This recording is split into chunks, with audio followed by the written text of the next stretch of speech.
This is Athletes as Educators with former pro basketball player, championship winning coach, and author Angela R. Lewis. Angie Lewis interviews current and former athletes who are passionate about sharing the lessons they've learned and the experiences that have shaped their lives. A resource for parents, a guide for student athletes, a source for current and former athletes, keys to transition off the court. Welcome to the Athletes as Educators podcast with Angela R. Lewis. Welcome to this episode of Athletes as Educators. I'm your host, Angie Lewis. On the podcast today, we have Isaiah Maris. He played football at Yale, owned his own brand management company, has worked in the financial services industry, now works with Huddle, and is extremely passionate about helping youth. Isaiah, thank you for joining me today. Thank you, Angie. Thank you for having me.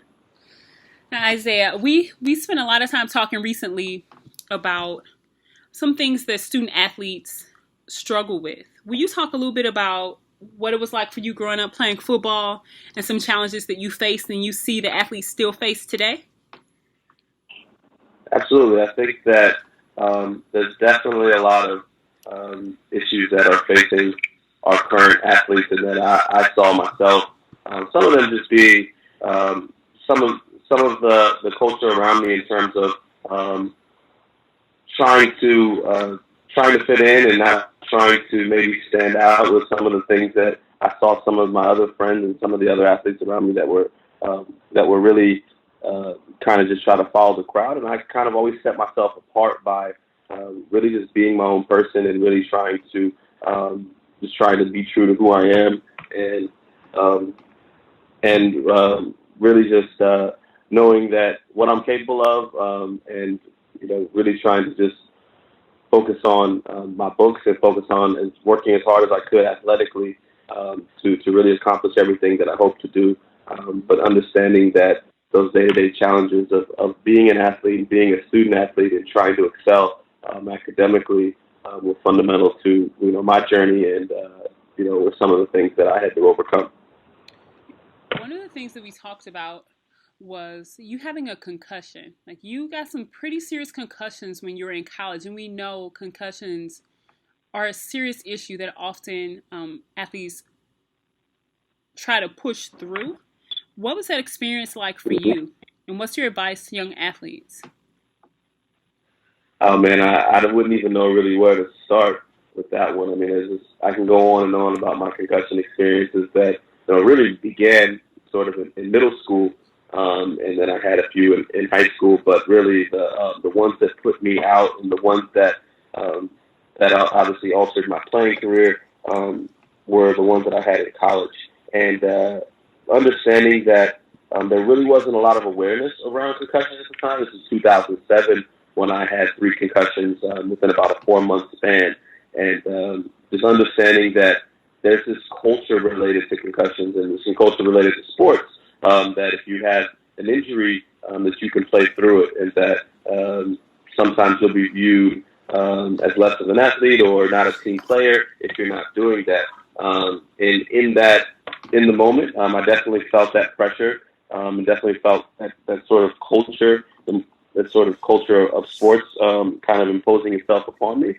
But I also knew that I just wasn't the same. I wasn't who I was, who I had been mentally. I knew that I was suffering a lot daily, a lot more than I was letting on to coaches, especially after those first 2 concussions. I wanted to get out there and play. I wanted to start my sophomore season and, make a run at an Ivy League title. But I also knew that on a daily basis, I was truly struggling with pain, with memory loss, with issues related to my balance. And I at that point, had to look myself in the mirror. And I made the choice to continue to play, and that's when I suffered my 3rd concussion in a game, and that's when I had ended my football career because I just couldn't. There was too much scarring and hemorrhaging in my brain, and the doctors told me I could never play again. So definitely, what I would say to young athletes would be that these things are serious, especially any injury, any sort of. Anytime you're hurt, and your brain is something that that you're going to have to use for the rest of your life. So just take those seriously and don't don't try to overlook what you're facing on a daily basis, as I try to do. And I was fortunate to have doctors, kind of sit me down and tell me that I could never play again, and I had to take it seriously at that point. But I would definitely, tell young athletes to not try to play through those instances and to really try to listen to their body, listen to their doctors, because there's a lot of implications for the future that you could be putting in jeopardy. Isaiah, that has to be so hard to go through, and then to push through. You had two, and then you went through those, and then you had another one that really sealed the deal for you. And it's hard because you probably started playing pretty young. You mentioned playing in middle school. Can you talk about when you first started playing the game and when you fell in love with football? Yeah, so I will say that basketball was my first love. Okay. But I started playing flag football at about 7, and I started playing tackle football at 10. So I started playing tackle football at 10 and played. Obviously, I was about 21 years old, 20 years old whenever I had my concussions, and I was sidelined from there on. But yeah, I fell in love with the game of football and just you really utilized my performance and what I was doing in the sport to get me to college, and was obviously thankful for everything that I experienced in the sport for that reason. You make a great point, though. You start playing at 10. You started playing tackle at 10. So really, you started playing football, flag at 7. We're talking 14 years of your life up until the point where you're 21, where you were playing the sport, and then basketball as well. So you're this athlete for the vast majority of your life. And then you get into college, and you have this serious injury, and you can no longer play. What did you do when you were finished? How did you cope with that? So it was honestly just truly a tough time for me because, as you said, it had become so ingrained in what I was doing and into my identity that I didn't know what to do without it at first. Obviously, I fought back with the doctors and their prognosis and wanted to be out there with my team, and I didn't believe it was true. Just thought, like everything else in my life, that I would overcome this as well, and that eventually, I'd be out there back playing again. But truly, I knew that I wasn't the same. My mind wasn't the same, and I knew I wouldn't be able to go out there and perform on the same level. So yeah, it just took a huge hit to my identity, and I just really had to recenter myself and refocus on what I was doing at an institution like Yale University, and what I could do with my talents outside of the athletic spectrum, and utilize some of the lessons that I had learned, and some of my passions. And what I do say is my saving grace is a mentoring program that I founded there and started working with kids in the community, kids from similar situations than me, but also just kids in and around New Haven that needed some academic and some mentorship, academic guidance and some mentorship, and I really just focused my time and energy on that, as I had had to fill a huge void, but also saw a huge need in the community, and had to do something with the time and energy that I could put into something, since I would no longer be playing any sort of contact sports. Let's deep dive, Isaiah, into this mentoring program. You kind of scathed over it a little bit. You mentioned it, but it was amazing and remarkable. You literally transformed some kids' lives while you were in college going through a really difficult time. Will you talk more in depth about the structure of the program, some success stories of students? Didn't you recently get reached out to from one of them? Yeah. So it honestly, it's one of my greatest accomplishments, I would say, in terms of something that I've worked on, and one of the things that I'm most proud of. It was part of the Yale Black Men's Union, and I was put in charge of our community, the community side of things, and founded this program, which was loosely based upon something I had experienced my freshman year, which is a program called Athletes in Action, where they were doing some pseudo mentoring, but mostly academic support with another program. But it was about 40 minutes away from campus, and we had to, all hop in one bus. So what I did was I made our program a lot closer to Yale University and some of the surrounding high schools there, and we really focus on the experience side of things, having kids from New Haven understand that they were kids that grew up in situations like them, that were going to Yale, and we shared our experiences with them. These kids would sit in on our lectures, come into seminars with us, and they would come to our sporting events, and just had full access to Yale. It was a place that had been inaccessible to them in many aspects. They would walk through campus and get harassed by campus police. They didn't feel welcome, nor did they have any idea that they could end up there one day, or have kids that were from similar experiences as them on campus. And I think we showed them that those things were possible. Definitely made them feel a lot more comfortable in this community, which was part of their community, this Yale community, but also just had them dream bigger through some of the experiences that we shared with them. We had guest speakers for them. A lot of us shared our narratives with them, and just every week we focused on another element of our lives that we could share with them. And I've been recently in touch with a lot of my kids.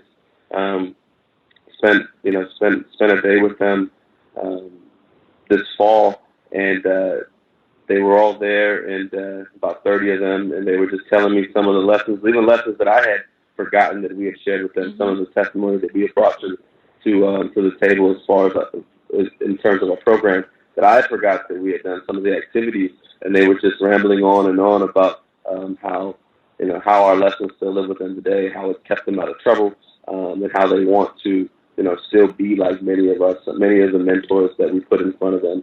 I guess it ended up being somewhere around 40 to 60 guys from Yale that would go to this program every Friday, and I would spend breakfast with them, I guess 2 or 3 days a week, and we just became this little family. And it's really cool to think about some of the success that we had there, and the fact that it still exists at Yale, and that they're still doing really great work with a lot of these kids in the community. Yeah, that's so awesome. It is so amazing that you were willing to take. That's a pretty big commitment, and it's really cool that you were able to do that and willing to do that with them. Oftentimes when you work with youth, the goal is for you to teach them what you know, but we know that we learn so much from them.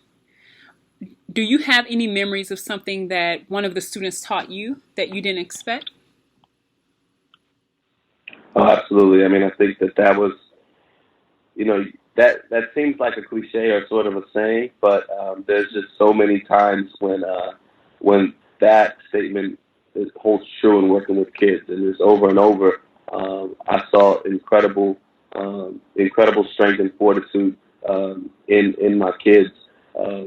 We had an instance where a kid that wasn't in our program had been stabbed, and one of his best friends was in our program, and he told us that he made choices not to be in those situations because of us, but truly he was just so connected to this community that he just showed up every Friday and was a leader, and then brought along his friend who had obviously survived that incident, and I just saw the strength in him, and the conversations that we had following that. I just learned so much from what was going on in his life, and what those experiences meant, that he felt that our program could help him and help his friends.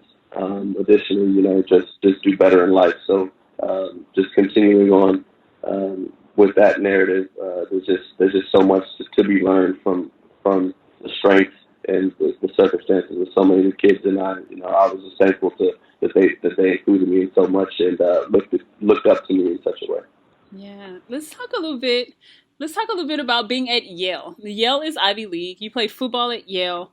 How did you decide to go there? What was the recruiting process like for you? I mean, it sounds like you had a phenomenal experience, but what was it like getting there? Yeah, so to be quite honest with you, I went to school at CDC and that's an all-boys private school, but I had very little knowledge of what the Ivy League was. Mm-hmm. really understand how elite it was or what it would mean to be in my future in my life. But when I was a sophomore, I was leading morning workouts for my football team. 6 a.m. We'd be out there, 3 days a week during the season and 5 days a week with the off season, and I was the one leading it. So my sophomore season, I was coming off a pretty good year, and Yale was actually recruiting our quarterback at this time. He played defensive back at Yale, and our coach said, "But there's somebody else there I want you to see." And our coach had him show up at 6 a.m. And as a sophomore, I was leading this workout of rising seniors and freshmen and rising sophomores. So the coach at that time started recruiting me, and it was sort of all history from there. We kind of connected as soon as he could make contact with me. I knew that he was interested from my coach, and at that point is when my coach said, "You're going Ivy," and I didn't really understand what that meant, but I kind of looked into it, and he kind of kept selling me. Coach Bob Shannon was my coach at the time. He kept selling me on this idea that the Ivy League would do so much for my life, and he was right. I mean, it was the best decision I ever made. Obviously, I kept my options open. I looked at other Ivies, looked at Brown, looked at Penn as the other Ivies, and then obviously looking at schools like WashU, University of Chicago to play football. But then I was obviously looking at some other schools to play basketball as well. But ultimately decided that Yale was the best thing for me. I had a lot of people in my life that were pushing me in that direction. Even though I thought that I was a Division I athlete, the Yale and football side is Division I A, and just thought that I could do more athletically and by walking on to a place like Mizzou or Gray Shirting with some of these schools that were offering me.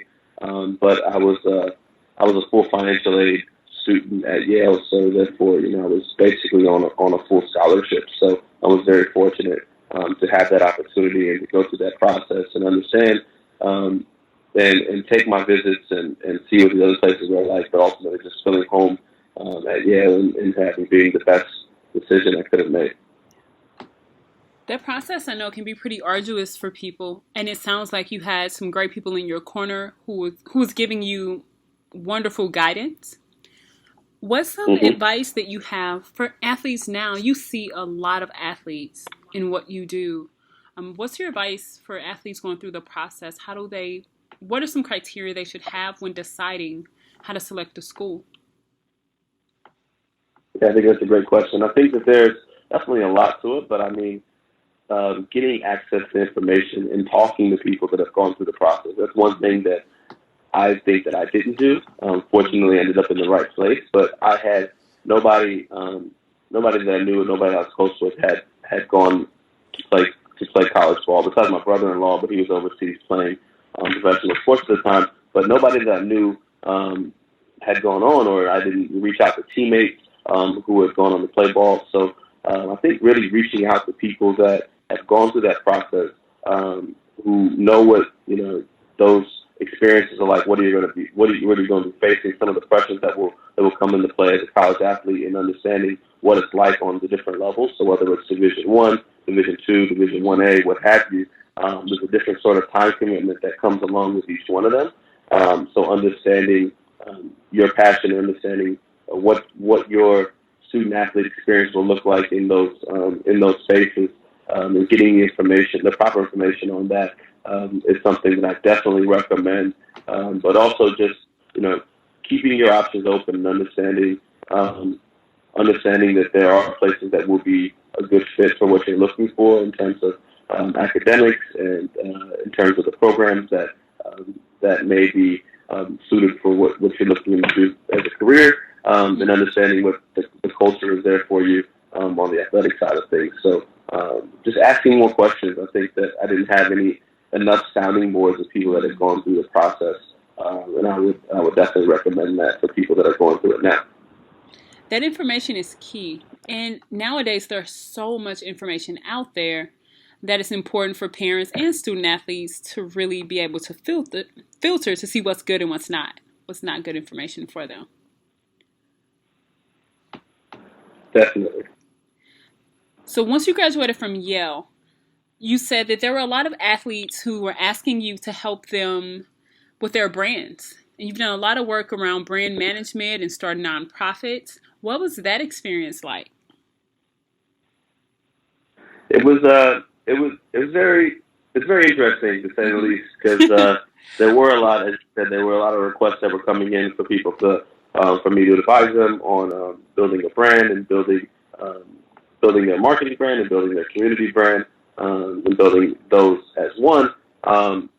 There were some athletes that were extremely genuine in understanding what this would do, having the platform that they had for the kids that were looking up to them, and that and that role that they could have in that process and understanding, and doing a lot of good work.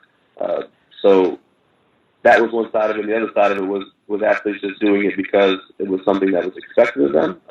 Sort of other athletes were doing it, so they knew they had to do these appearances, knew they had to possibly start a foundation, but weren't quite as genuine about it. So I knew that I had both sides under my umbrella, so I would really just try to focus in on things that were the most relatable to each one of my athletes, knowing who they were, knowing what they were about, and trying to as closely tie their narrative to the work that we were doing, and knowing that they would work a lot harder for kids that grew up like them, the things that interest them most, and obviously on the endorsement side of things, just trying to do as much as we can to align with companies that shared their ideals, and that would give them the most exposure. So it was a great time.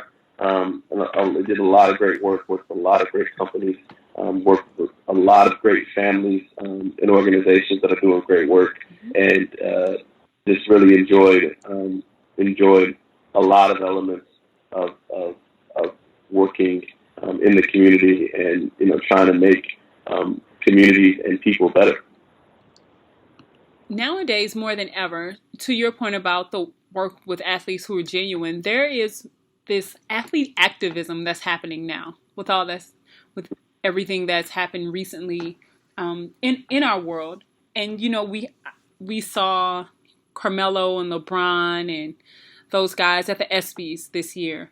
And there was this great article in the Players Tribune from Jabari Parker, and he talked about wanting to go back to Chicago and doing great work there. For athletes who genuinely, sincerely have that passion for doing more, what are some ways they can get started? I think that one of the things would be to have people that are honest with them in their corner would be one way. Honestly, having the right people that you're sharing ideas with, that are sharing these sort of articles with you, that are helping you understand what's going on out there, and just doing a lot, being culturally aware. I think that sometimes these athletes live in a bubble, understandably, because that's sort of the life that they live. They're not truly exposed to a lot of the things that are going on out there, because they want to live within. They need to live within this bubble of operating a certain way, of keeping to themselves and keeping their personal lives,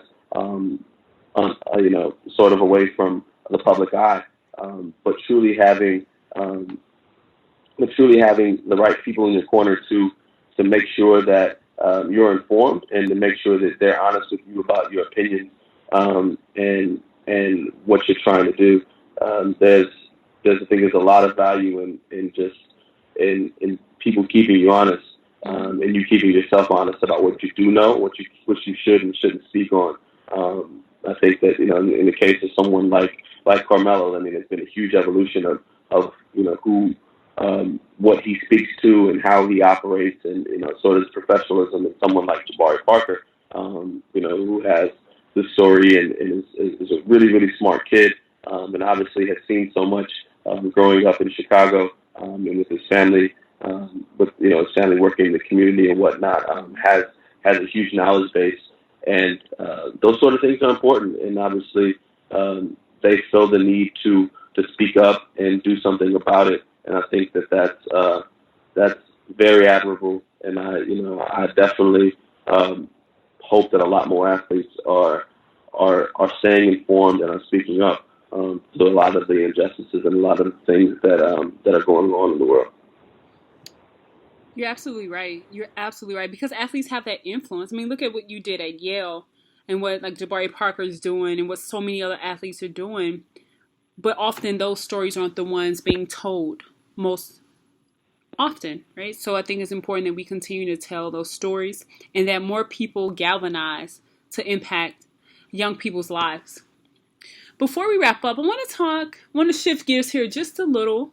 We're still focused on youth, and I want to talk about the work you're doing with Huddle. Will you talk about your role and your vision for where you're going?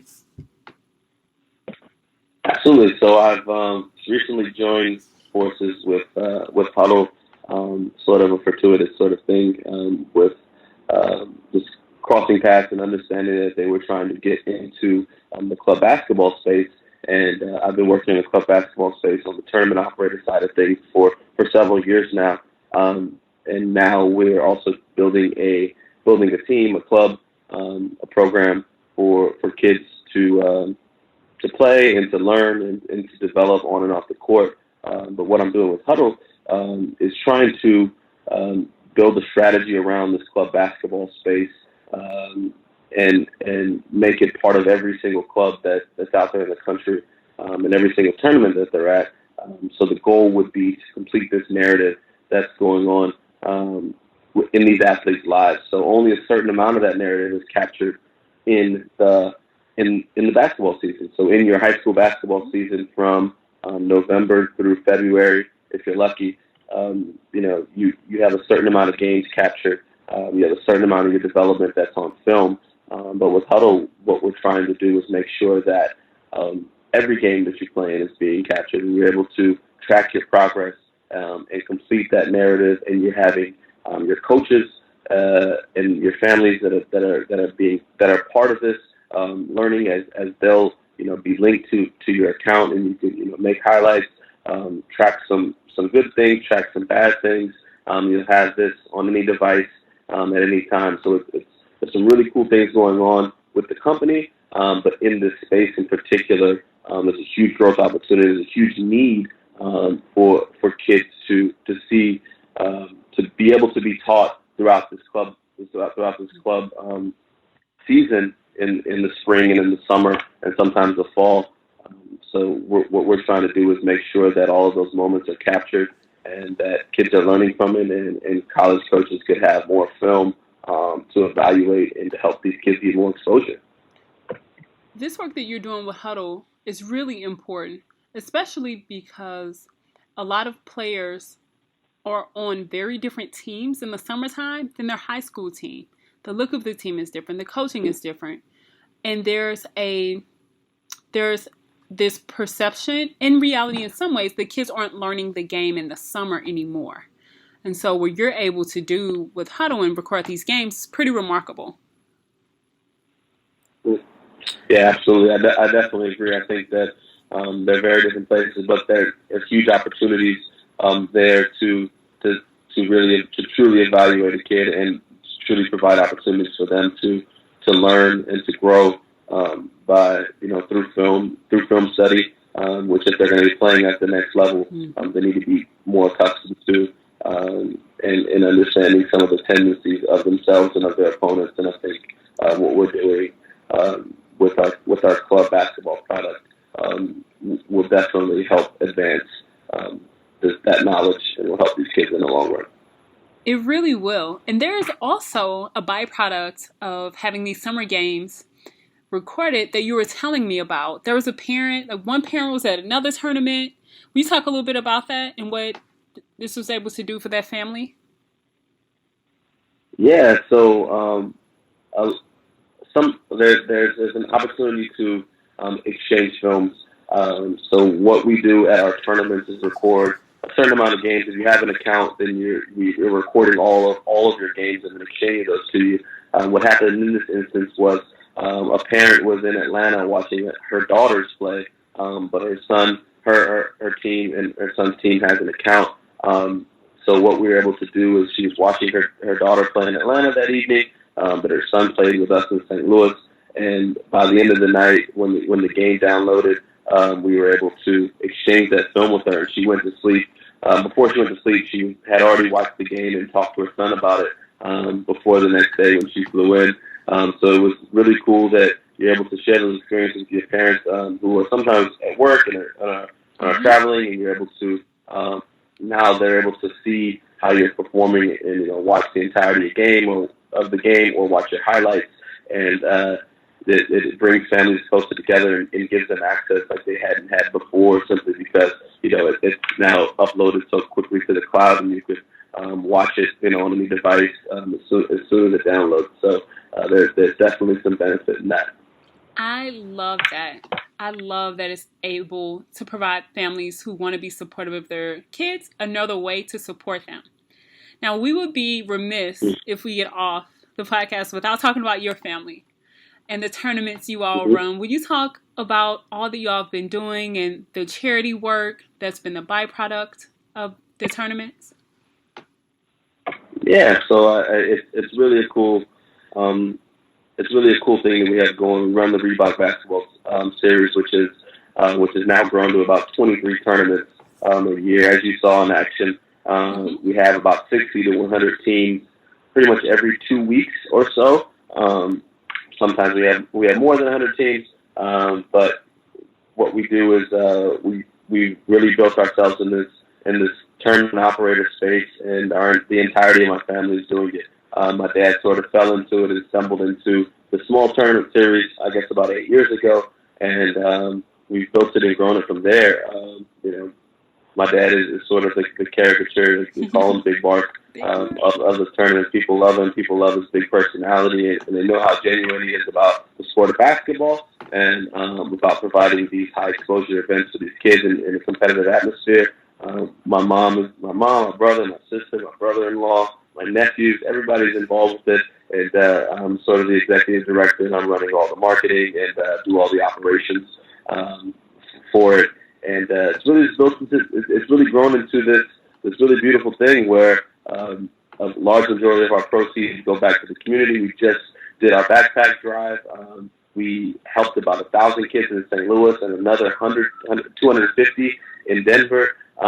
We provided, full school supplies, full backpacks full of the things they need to get back to school properly. We do Thanksgiving drives, we do Christmas drives, and adopt families that are in need.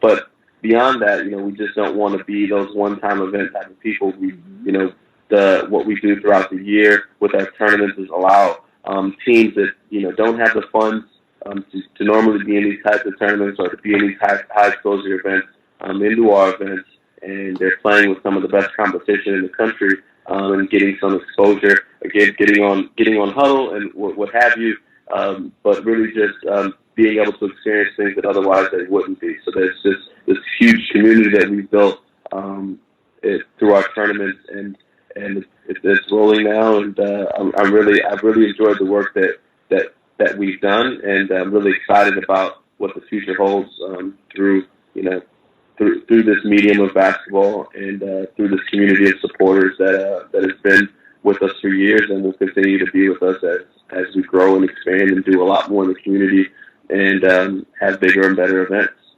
Isaiah, it's so beautiful to see all the coaches come in, and you can just feel the energy in that space, in the gyms, and with Big Mark greeting people and having your family do the operation. And it's a tremendous commitment. You're talking almost every other week there's a tournament. And so kudos to you and your family for having that type of commitment to providing opportunities for youth.